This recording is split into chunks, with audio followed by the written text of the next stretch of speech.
chapter entitled The Wise Man.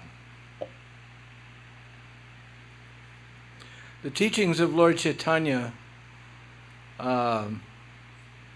is a study of the intimate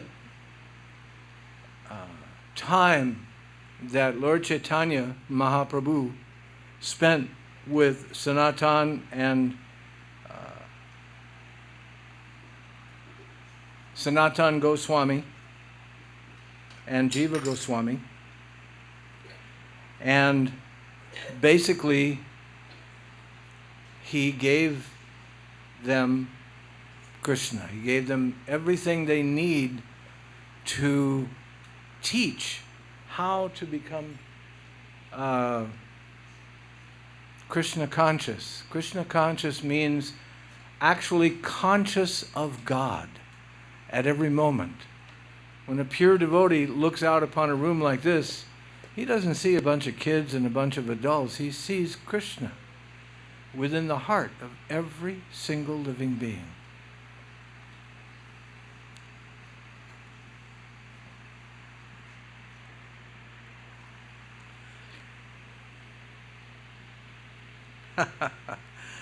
Last Saturday,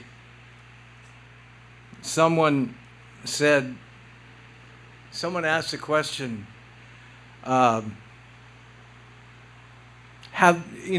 did we come from the spiritual world? And if we came from the spiritual world, how did we forget? How did we get to this world? How did we end up in the material world? And there are two schools of thought on that. One is that, being eternal spiritual beings, we came from the spiritual world. We came from Krishna Loka. And the other one, somehow fell down. And the other one being that that Vishnu emanates living entities by the bazillions all the time. And so no one can say for sure whether they come from Krishna Loka or whether they come from... But Lord Chaitanya, in his 8 prayers, he says, somehow or other I've fallen into this material world. So the point being, you don't have to know how it all came about. You don't have to know, was I here, was I there?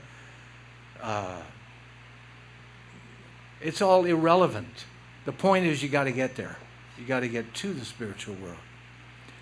Lord Chaitanya here says, or Prabhupada Bhaktivedanta says, nobody can trace the history of the living entity's entanglement in material energy.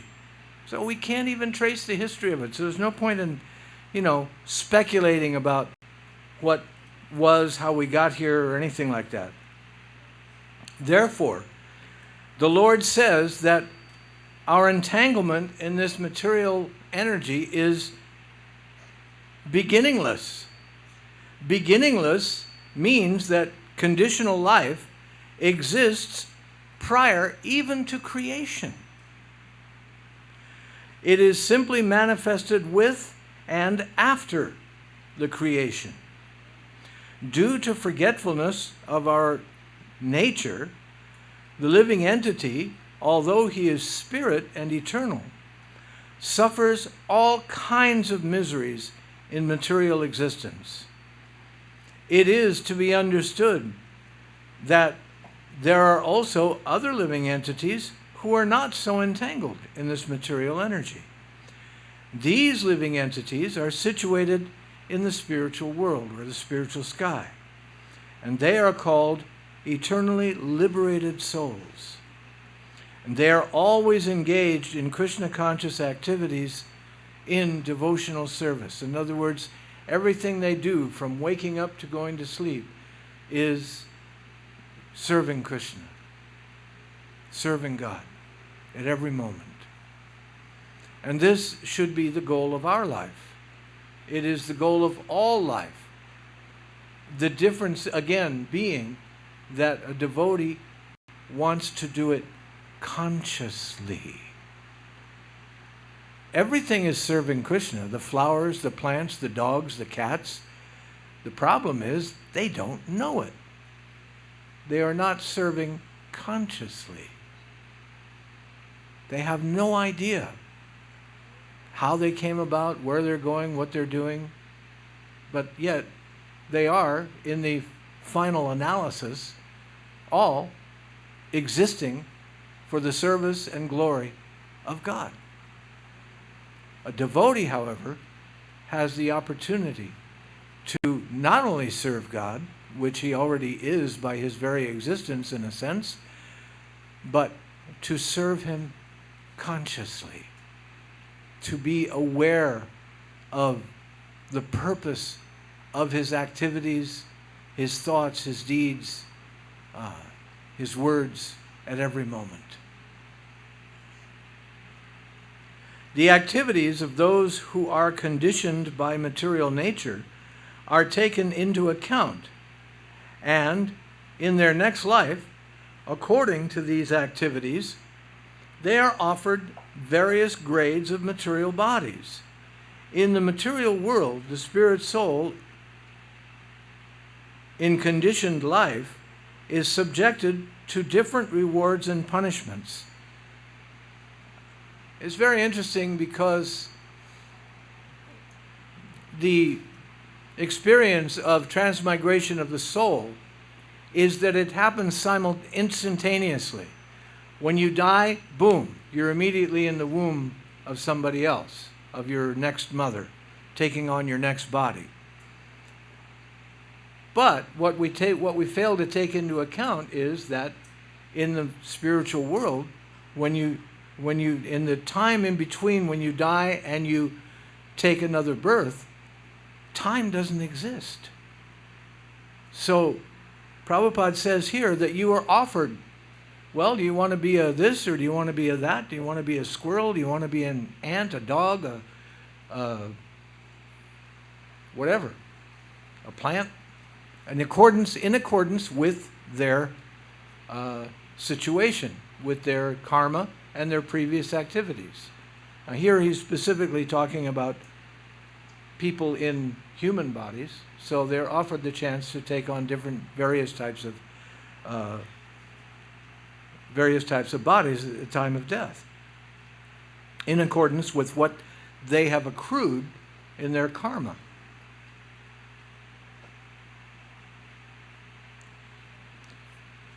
The spirit soul in conditioned life is subjected to different rewards and punishments. When he is rewarded, he is elevated, sometimes to the higher planets, and due to his righteous activities, and there he becomes one of the many demigods.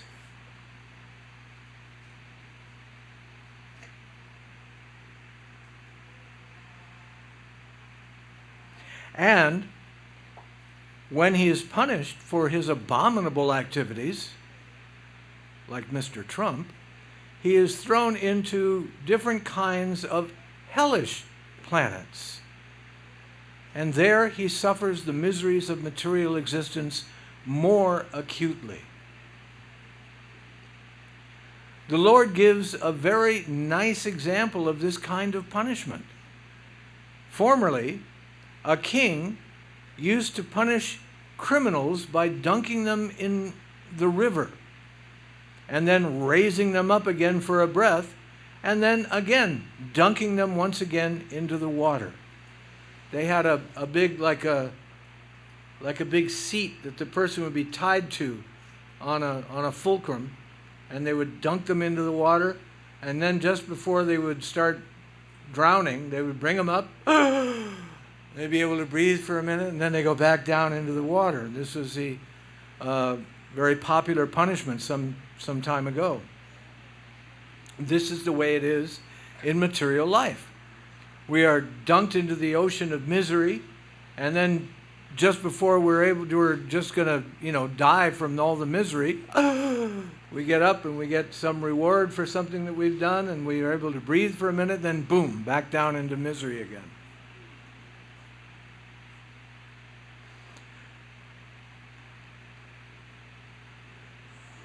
Material nature punishes and rewards the individual entity in the same way. When he is punished, he is dunked into the water of material misery, and when he is rewarded, he is taken out for some time. Elevation of the living entity to higher planets or to a higher status of life is never permanent. He has to come down again to be submerged in the water. All this goes on in the material existence.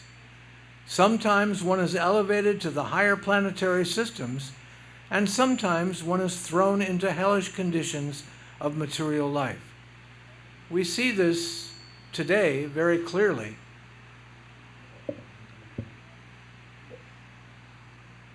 We're getting feedback. We see this today very clearly. We have billionaires. We have, millionaires who think that they own the world.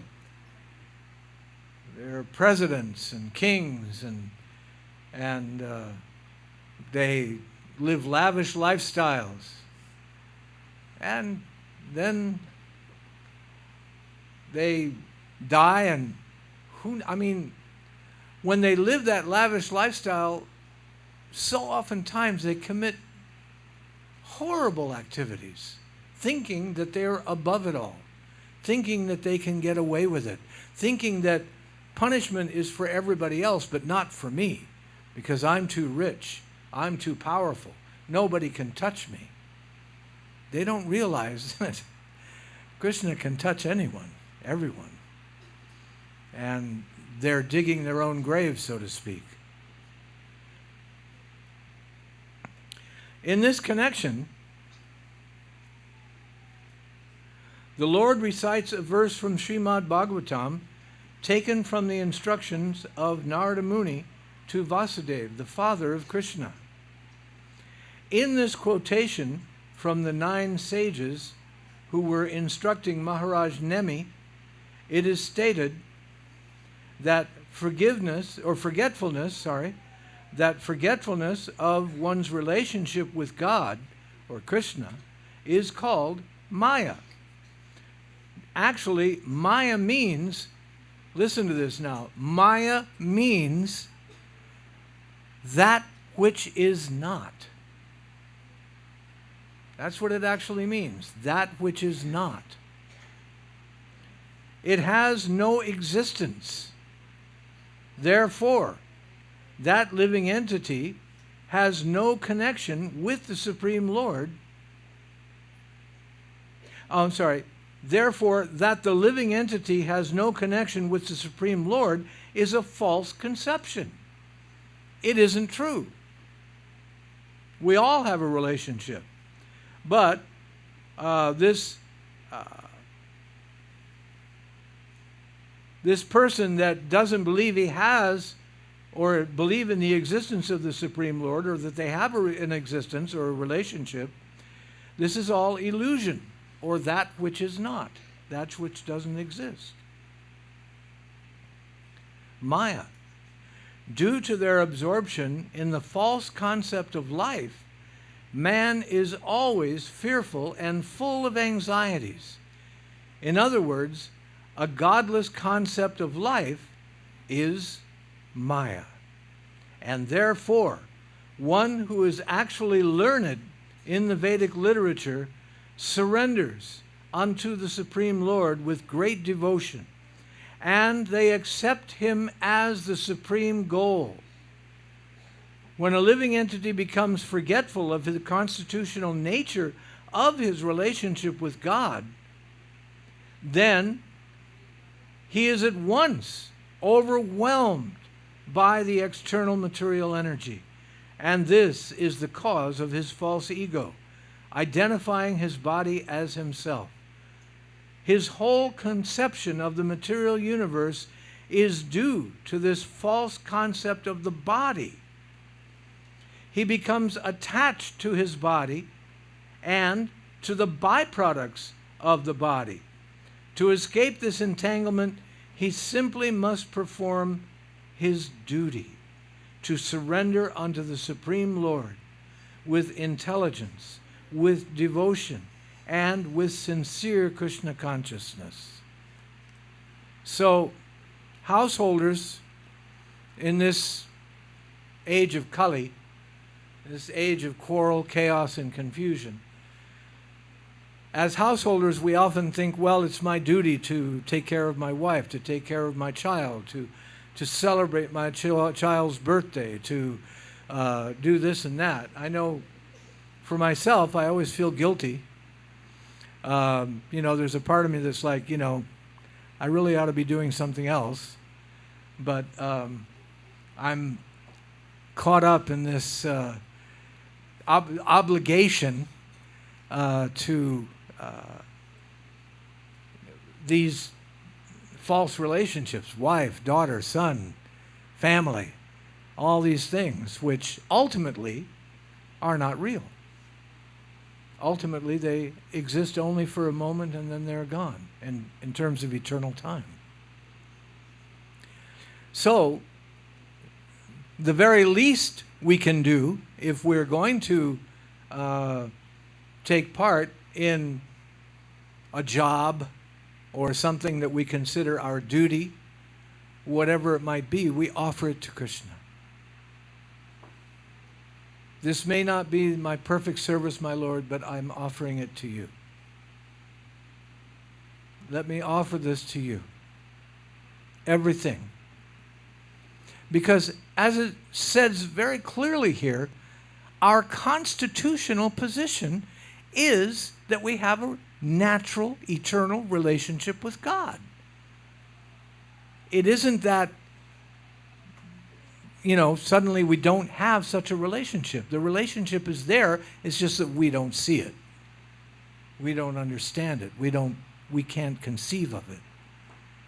Because we are thinking that I am this body, I have this problem, I have that problem, I owe somebody money, somebody wants to kill me, I'm whatever it might be, all these different things that go on in this life.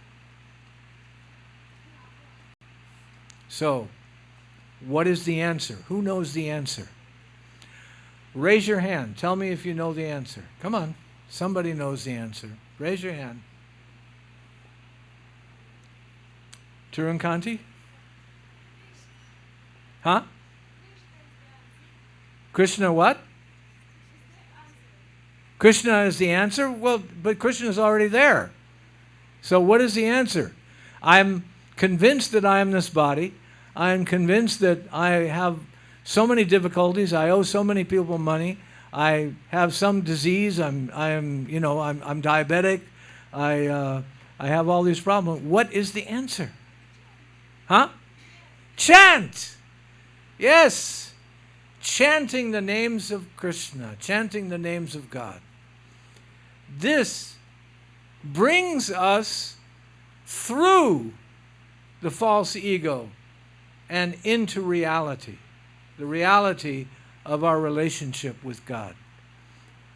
Our eternal duty is to serve God.